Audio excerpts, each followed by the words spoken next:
guys, welcome back to Zagami Beauty. I'm Krysia. If you're new here, welcome.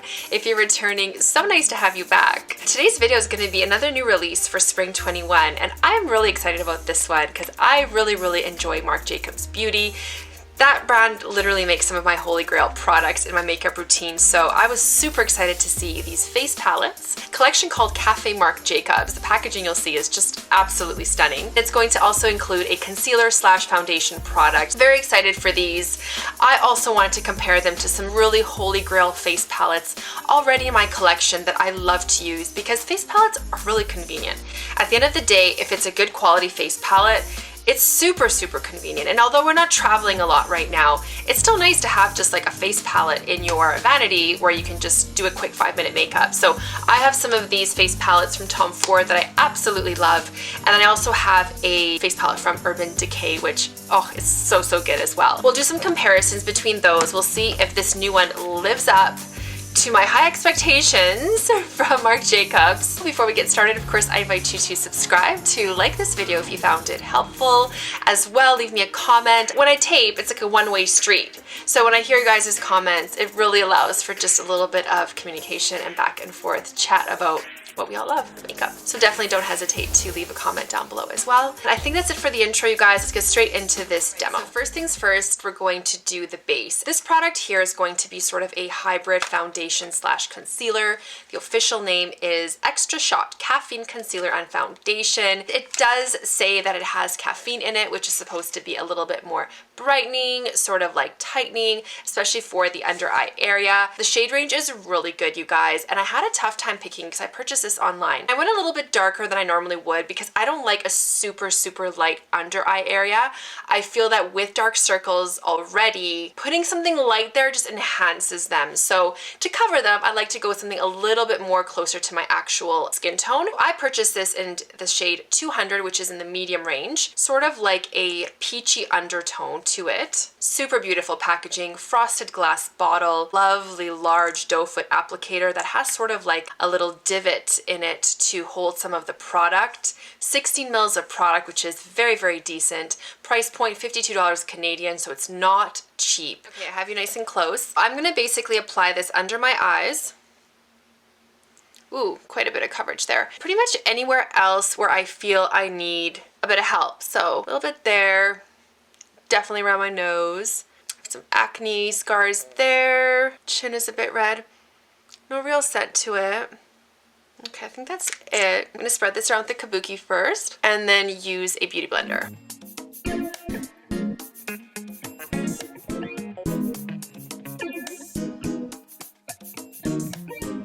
So far the coverage is really good.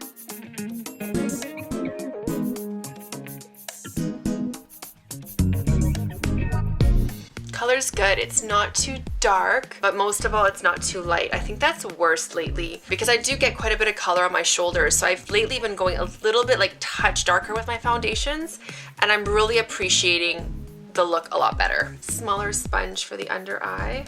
This is really beautiful, you guys. A very satin-like finish. Wow. Okay, just turn down the lighting a little bit.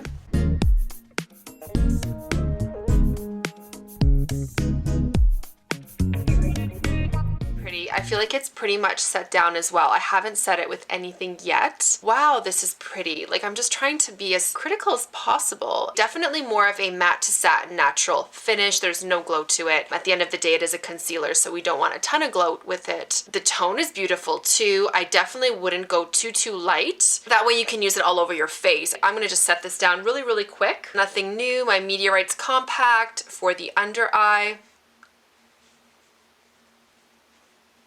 And then my Charlotte Tilbury Airbrush Powder in Fair for the rest of my face, but just very lightly. So I didn't go too crazy with the setting powder only because I don't feel like it needs it and I don't want to be too powdery. I feel like that is aging. I feel like putting too much powder just accentuates any potential lines, texture, any signs of aging essentially. So I don't tend to powder too much. They Marc Jacobs, absolutely stunning packaging as well. Same style compact as its typical Omega or Coconut bronzers. total weight, it's going to be over 25 grams of product. In the first one, Tantalize Glow, we have a darker kind of mauve-y blush, Tantalize Bronzer, which is the darkest of the three in his collection, and then a pinkish highlighter. The second one is in Tantastic Glow. So the bronzer is the same as the Tantastic Bronzer, very popular one. And then we have a peachy blush and a golden highlighter. Absolutely stunning packaging. I can't get over how beautiful these are. I'll show you guys some swatches at the end of each of these palettes, as well as some comparison swatches, so definitely stay tuned for that. Let's go ahead and try these on. I'm going to do one on each side. Let's start off with the Tantalize Glow. I normally use the Tantalize Bronzer as my contour. That's in my regular everyday vanity to do that. Today I'll kind of use it more of a bronzer, so I'll just sort of use a fluffier brush, which fits in there quite nicely.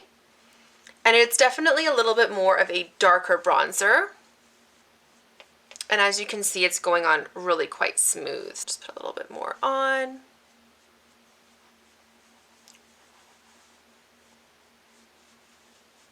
Let's switch over to the other side and do the bronzer from the Tantastic Glow.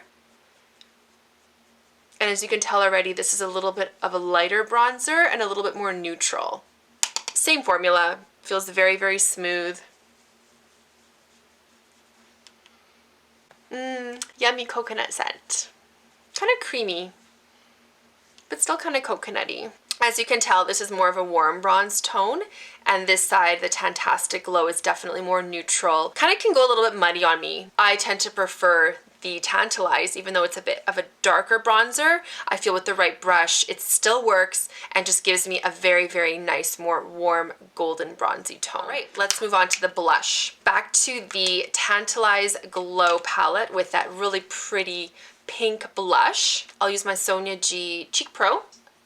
Same smooth powder as well, getting a decent amount on there. And it is quite pigmented, you guys. Take a look. I'm just going to make sure I can blend this out and it doesn't go patchy. Very pretty.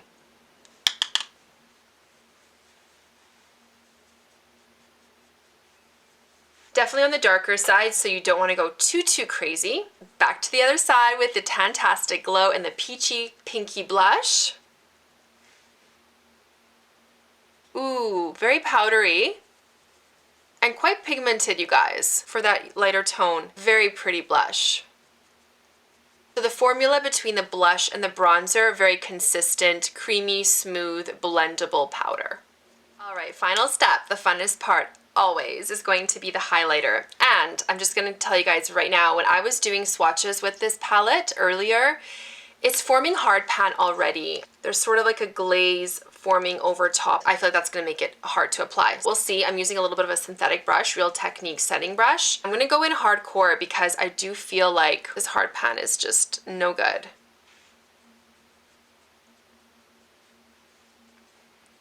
Okay, so you're getting a little bit of a highlight effect, very sheer, and it's really hard to pick up. Like even with my fingers, it's very creamy.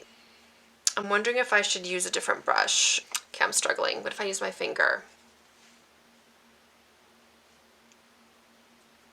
I knew this was going to happen after swatching. I just felt like, why is it becoming such a hard pan already? Oh, I'm kind of disappointed with that. I'm going to see if I can try another synthetic brush. 1 second.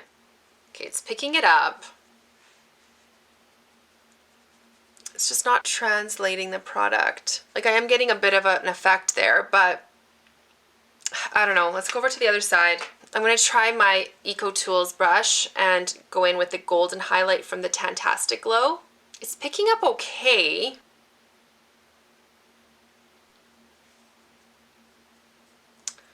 Yeah, this is the downfall of the palette, unfortunately.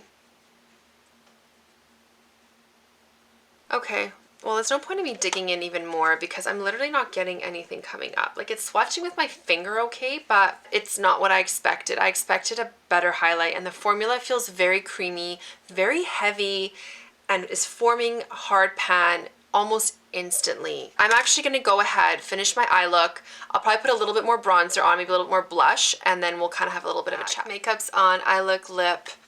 I don't know. I had a chance to look at it in some other lighting, and I'm just not impressed. I'm really disappointed, actually. I don't know, I really had high hopes for these, and I honestly feel like it has just let me down. I mean, the bronzer's fine because the bronzer is the exact same formula as the coconut bronzer. The blushes are okay. I mean, the Tantalize, the blush is a little bit more impactful. I kind of like that one better. The peach one is nice, but you do have to build it up to get enough, you know, color impact, and then it becomes a little bit powdery. The problem is with the highlighters, they are quite creamy to the point where they're not really even a cream and they're not really a powder anymore. They're sort of that in between, and so to try and get any product to come onto the brush is a struggle, and then once you do get it on the brush, to try and translate it onto the face is a struggle. It tends to want to stick to the brush, and I even have residue on my brushes where it looks like I have a ton of product still, but it just doesn't want to come off the brush. It's not really a cream nor a powder, and it just kind of just congeals almost together. That's what I experienced, and I'm sticking to it, and I just can't recommend these. They are beautiful. The packaging is stunning. The scent is so coconutty sweet and beautiful as well. The whole design is just fantastic. But that highlighter, it just leaves a lot to be desired. And if 1/3 of the product is very, very unimpressive, borderline ineffectual, and the other one, meaning the blush, is just okay, the bronzer is fantastic, it's not enough to spend the 65 odd dollars Canadian that this product is. It's just not. I'm going to show you guys some swatches. I'm going to swatch these palettes first. I have Tantalize Go on the left, and then I have the Tantastic Glow on the right. They swatch okay because I'm using my fingers. That highlighter is just, it's really nothing special. And I know Marc Jacobs can do a really good highlighter because some of his special edition or holiday collection highlighters are just gorgeous. There's no excuses there. The formula is just something not right with it. I'm going to go ahead as well and show you guys some swatches of better products that I would recommend. I love these from Tom Ford, the Soleil Contouring Compacts. I have it in two colors. I have Afternooner and I have Soleil Afterglow. And I do feel like this one here is very similar to Tantastic Glow. So I have Tantastic Glow on the left, and then I have the Tom Ford in the Afternooner on the right. And again, you can just see the formula is just a little bit better, even swatched on. And yes, these were limited edition, so it is really hard to find these right now, but it is just a better formula. And then I also have it in Soleil Afterglow, which is similar to the Tantalize Glow. Really hard to recommend the Tom Ford ones because, like I said, unless you get it on eBay at this point or at a cosmetics company type outlet store with Estee Lauder, you're not going to find them that readily. But you can find the Urban Decay one. This is absolutely beautiful, and I feel that this is just so much better in terms of formula impact than this new Marc Jacobs one. There's no comparison. It's $50 for this one Canadian. I have it in the shade Naked. It comes in a more peachy one, and then it comes in a little bit of a darker one. I feel this is similar to probably the Tantastic ones. This Urban Decay one is just fantastic, and I would much readily and happily recommend this one to you guys if you're looking for an all-around face palette. Now when it comes to the concealer slash foundation, it is really lovely. It went on so smooth. You can kind of just put it where you need it because it blends out really lovely. It is expensive, so I don't feel the need to run out and get it, especially if you have a base product that you love. I don't feel like this is just something so extraordinary that you need it like ASAP. That being said, it covered everything up very well. It does look very, very smooth. Again, I wouldn't say this is the most amazing product out there that's like this. The Dior one I think is still a little bit better, sits on the skin just a little bit more skin-like. I also like the one by Too Faced. That multi-purpose concealer is really, really good. Probably even better than this too because it just sits on the skin just a little bit more moisturized. This one is quite matte and can potentially be drying to someone with a drier skin type. So yeah, that's it for today's video, you guys. I hope you found it helpful. It wasn't as successful as I thought going in, but that's okay. That's why I'm here, to hopefully bring a little bit more insight, and my nitpickiness comes in useful to you guys as consumers. Let me know down below your guys' thoughts. Are you going to be picking this up? Do you feel the same way? Have you tried it? You know, let me know what you think down below. Of course, don't forget to subscribe before you guys go today. I would really appreciate it. And I will see you in my next one.